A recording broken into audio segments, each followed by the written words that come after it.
Check time. I'm supposed to be getting a package today. So, here we go. But, roll. There's no package on the counter. I checked online today and it said I'll go for delivery. What is it? Charterville.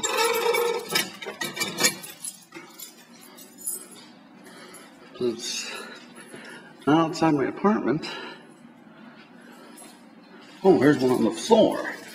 Is that it? Let's see. Yep. It is. Well, sadly, when that iPod died, I was taking the video, and when it died, it didn't finalize the video. So all that footage of me unboxing these and unboxing this alarm was lost forever. Damn thing. So anyway, this is the Pyrotronics alarm.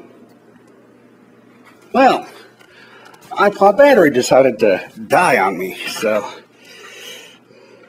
there's your LED. And there's the holes on the side. So how do you test the thing? That is not the button. And there is the vents for the horn. So let's see. Manual tying down in here. There's some documents. Testing. Visible check of the power indicator lamp to see if it's lighted. This means the power is being supplied to the unit and the unit should be operational. The remaining test would be by blowing cigarette smoke directly into the detector or holding a burning rope or string below the detector to receive the audible alarm, which should continue to sound until the detector is cleared. If two or more units are interconnected, FRU-1L only, the smoke test should be administered to each of the units separately, checking to assure that all units enunciate each time the unit is tested. So, doesn't surprise me because, like I said, that's kind of just basically one of those detectors. And here's on the back, Bob Pyrotronics. It says Chase Manhattan Bank, the Pentagon, Mayo Clinic, NASA, Library of Congress, and the Pyrotronics system was also used in the Twin Towers. But sadly, it was sacrificed. It died along with those people in the building. Now, don't get me wrong, I have my priorities here. That alarm system can be replaced. Those people could not. I didn't realize Mayo Clinic had a Pyrotronics system at the time. Maybe they did, maybe they didn't. But now they have a notifier system. Alright. What's next?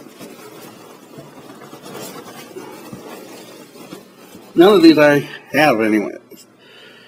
At EMCO or Honeywell 5808W3. This is basically the wireless version of the system sensor I3. Matter of fact, they actually have it as just the W3, but I don't think you're going to find it anywhere on their site. So, get this bad boy opened up, which it already was, or which it did quite quickly. Pull to connect batteries. There's your bracket. And then that must be something to activate the alarm. So let's find out. Alright. Let's remove the thing. And first we gotta remove the cover. The dust cover. Pop! Oh! Looks like it's already making contact.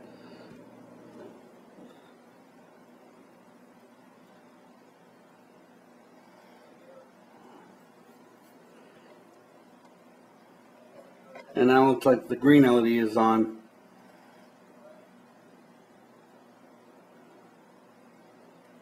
So it looks like it passed its power up. Let's look at the back here.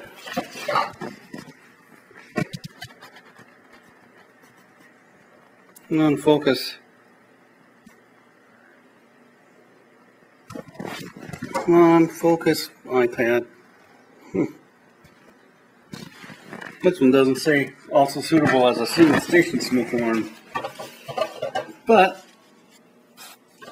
again, I'm not sure what that little metal thing is there.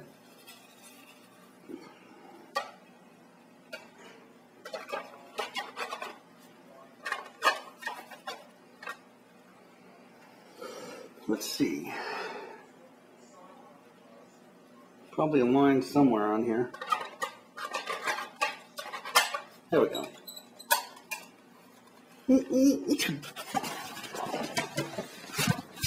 You stupid thing. Test time. See if I can find something to do it with. Just a sec.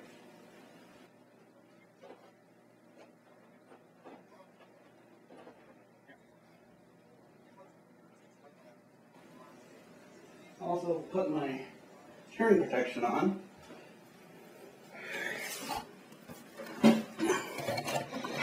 Okay. Here we go.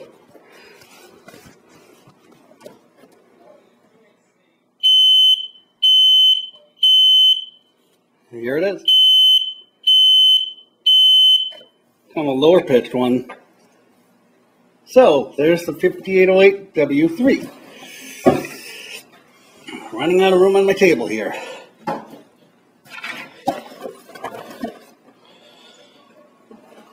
Boxes down there. And the W3 can go next to the FRU-1L. Oops. Because there's one more in here. But first, I gotta get an alarm out of here. Here it is. Anyways, you know, this Sunbeam detector, the game alarm has a video on it, but this is one that you use smoke to test. But you've got one in here that's very rare. It's actually a rare version. There's the Sunbeam Centurion ionization smoke detector. But look, test button for testing or checking circuitry and battery strength.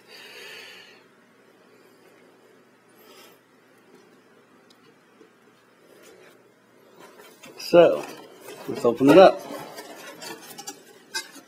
And sure enough, there's your test button. Make sure the battery's not connected.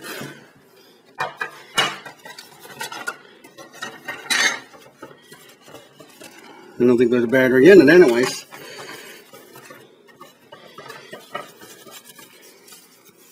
Nope, because that's the mounting hardware. And this is just the thing that says stop. Replace battery now. It says place reminder strip over case side when battery is removed. So nope, there's no battery in here. Might still be in the box. Oops. But anyways, yep, there's the test button. So, in a bit I'll get this powered up too. Oh, here's the battery.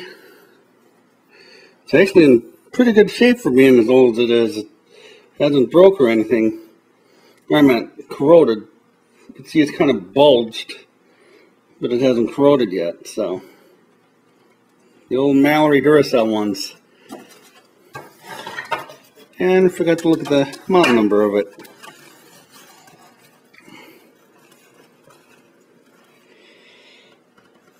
Oh, focus iPad. 45-31. And what's this one?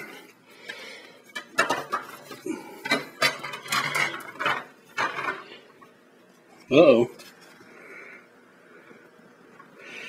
45 something. So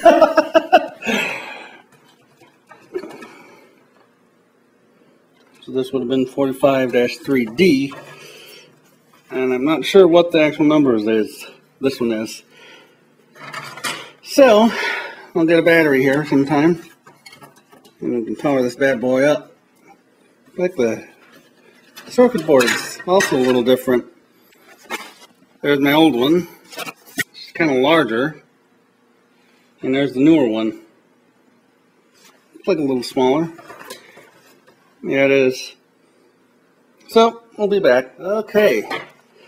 One thing I noticed when I was reading the manual, it said that when you test the detector, it will pulse on, off.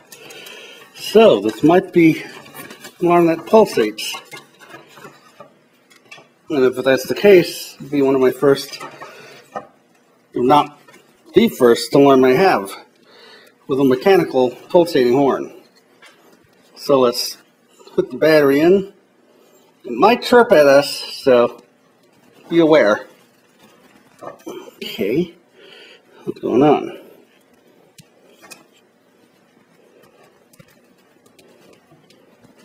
There. Okay, the battery is in place. All right, here we go. Well, it didn't pulse, so.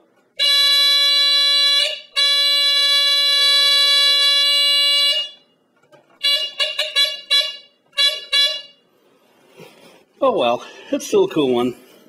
Let's test it again. All right, that's my 3 detectors and the other Sunbeam. So here we go. The Pyrotronics FRU-1L, the Ademco 5808W3, aka System Sensor W3, and the Sunbeam. There we go.